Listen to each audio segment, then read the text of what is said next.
เปลือกส้มหรอรู้ไหมว่าอันนี้มันคืออะไรมันคือไอ้เจ้าขาหมูไม่ใช่แล้วมันคืออะไรอ่ะมันคือไข่ใหญ่มากมันคือไข่ใหญ่มากหมดอีกแล้วเหรอตายแล้วนายุจะผอมไปถึงไหนเนี่ยลูกกินข้าวกินปลาบ้างนะโอ้เดี๋ยวเราจะหมั่นข้าวกัน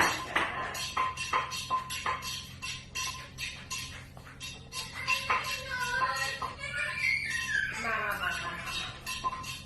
อะไรอีกโอ้อยากให้แม่ไปนอนด้วยทำไมเป็นหน้าคนเอเด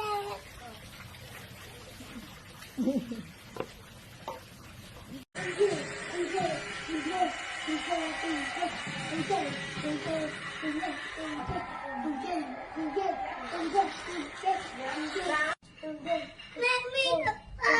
อยากทำ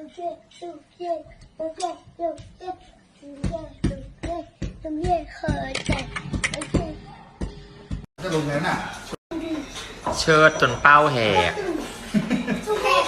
แฉะแฉะแฉะแฉะเอา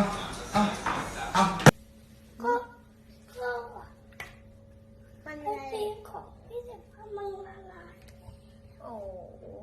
ละลายแล้วมันก็ยังกินได้ไม่สายฟ้ากินละลายได้นะละลายแล้วมันกินได้ไหมยุมันกินได้เหรอของยุเป็นอะไรเป็นมะม่วงอ๋อเป็นมะม่วงเหรอมันเย็นไหมกองแกงกำลังฟองแปงงองแงในชีวิตเธอยกไปยาไป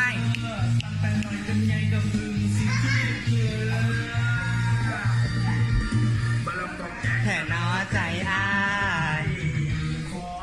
เขาไปเป็นมะเร็งกิงกองสารน้องกองแกงแมลงมาเส้นบางมันสกปรกอะค่ะพี่แบบว่า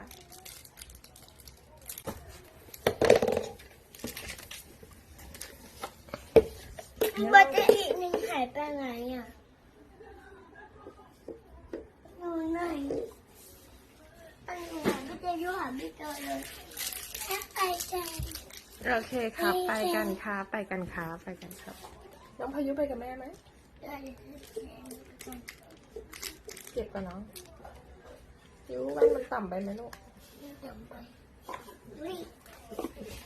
นี่ต้องทำอย่างนี้น้องพายุเราทำอะไรยายทำแล้วจ้องสิงคโปร์กับ